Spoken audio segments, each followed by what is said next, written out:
आपने कहा कि किसी मजहबी किताब में डायनासोर का जिक्र नहीं है। अफसोस कि आज तक किसी मैथमेटिक्स की किताब में मुझे डायनासोर का जिक्र नहीं मिला। तो इसका मतलब मैथमेटिक्स की किताब बेकार है? नहीं, उसका वो टॉपिक नहीं है। रेवलेशन का और मजहबी किताबों का टॉपिक ये नहीं है कि आपको आके बताए साइकिल कैसे बनाते हैं या आकर ये बताएं कि जो है डायनासोर कब था। वो तो मोरालिटी सिखाने आया है, गॉड के बारे में बताने आया, नॉन फिजिकल रियलिटी की हकीकत को सिखाने के लिए आया। रिलीजियन साइंस को रोकता है? नहीं रोकता। अगर रोकता है तो गलत करता है। रिलीजियन साइंटिज्म को रोकता है, जिसमें हमारे जावेद साहब मुब्तला हैं। साइंस और साइंटिज्म में फर्क है। साइंटिज्म यह है कि आप समझें कि साइंस और साइंटिफिक मेथोडोलॉजी ये नॉलेज को हासिल करने का वाहिद सोर्स ऑफ नॉलेज है। यह है साइंटिज्म।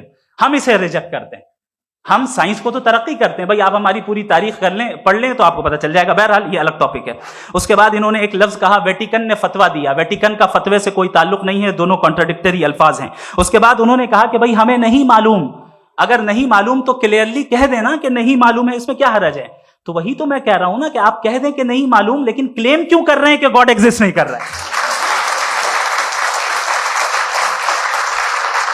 आप कह दें नहीं मालूम है, हो सकता है हो सकता ना हो, लेकिन आप क्लेम कर रहे हैं। The moment you say God does not exist, this is a claim, and now the burden of proof is upon you too, जैसे हमारे ऊपर है।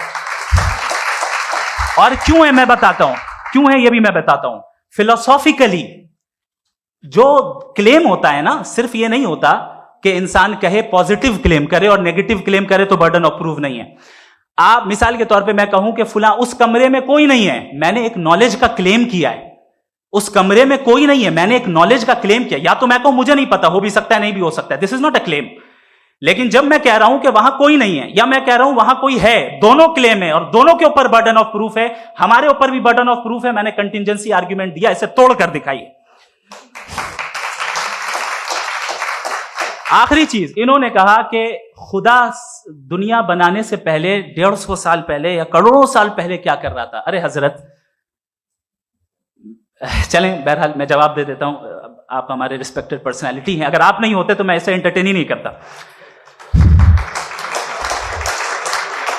टाइम ये 100 साल पहले या 100 साल बाद, पहले बाद में अभी, ये वो अल्फाज हैं जिनका ताल्लुक टाइम से है। टाइम शुरू ही हुआ है यूनिवर्स की बिगिनिंग के बाद, तो उसके पहले खुदा क्या कर रहा था? सवाल इलॉजिकल है, ये फेलेसी है। यानी आप ये कह रहे हैं कि यूनिवर्स के बनने से पहले खुदा क्या कर रहा था? टाइम के बनने से पहले, पहले का ताल्लुक टाइम से, टाइम उस वक्त था ही नहीं, तो ये सवाल ही इनवैलिड है खुदा के ताल्लुक से।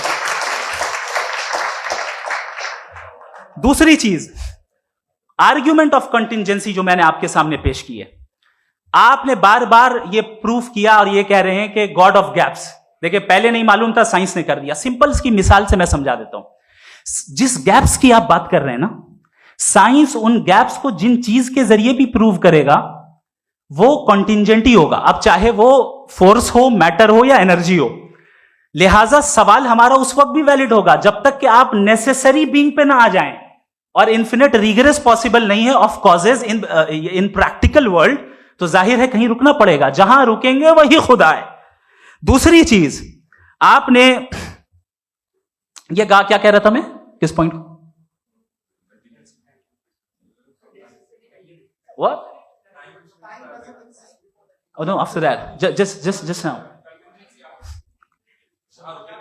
हाँ, जहां रुकेंगे वही खुदा है। बहरहाल, तो टाइम का जिक्र हो गया। गॉड ऑफ गैप, सॉरी, या इसकी एक मिसाल आप ले लें। एक कार है, एक साहब ने देखा कि भाई कार जो है उसके व्हील्स कितने अच्छे लगे हुए हैं सही जगह पे, स्टीयरिंग जो है कितने अच्छे जगह पे लगी हुई, और सीट्स कितने वेल डिजाइंड है, कितनी प्रिसाइजली ये कार काम कर रही है। तो जरूर कोई ना कोई इसे क्रिएट किया है, किसी ने क्रिएट किया है। अब जावेद साहब आए और कहे, अरे जनाब बोनेट खोलिए, इसमें इंजन है, इंजन इस कार को चला रहा है, hence prove no one has created the car. This is illogical, this is irrational. आपने इंजन के जरिए उस गैप को तो साबित किया, लेकिन क्या उससे कार की जो क्रिएशन है और उसका जो क्रिएटर है ये इम्पॉसिबल हो जाए? ऐसा पॉसिबल है? उसका सवाल खत्म हो जाए, ऐसा पॉसिबल है? नहीं। आपने गैप्स को फिल करके, कॉन्टिंजेंट चीजों से गैप्स को फिल करके हमारे ऑब्जर्वेशन को और ब्रॉड कर दिया। अब हमें और पता चल गया कि ये जो कार है इसका सिस्टम कितना ज्यादा कॉम्प्लेक्स है। पहले कम समझते थे, अब कॉम्प्लेक्सिटी और ज्यादा वाजे हो गई। अब हमें समझ में आ रहा है कि हमारी सर्टेनिटी और बढ़ गई कि जरूर इस कार को किसी ना किसी ने बनाया। यही मामला यूनिवर्स का है। साइंस हमेशा फिजिकल वर्ल्ड की चीजों को ही फिल करती जाएगी और फिजिकल चीजों से ही करती जाएगी, क्योंकि एम्पेरिकल एविडेंस का ताल्लुक फिजिकल वर्ल्ड से है। आप साइंस के जरिए मेटाफिजिकल रियलिटी को कभी साबित नहीं कर सकते। ये रॉन्ग टूल का इस्तेमाल करना है। ये वही काम है कि आप मेटल डिटेक्टर से प्लास्टिक डिटेक्टर करने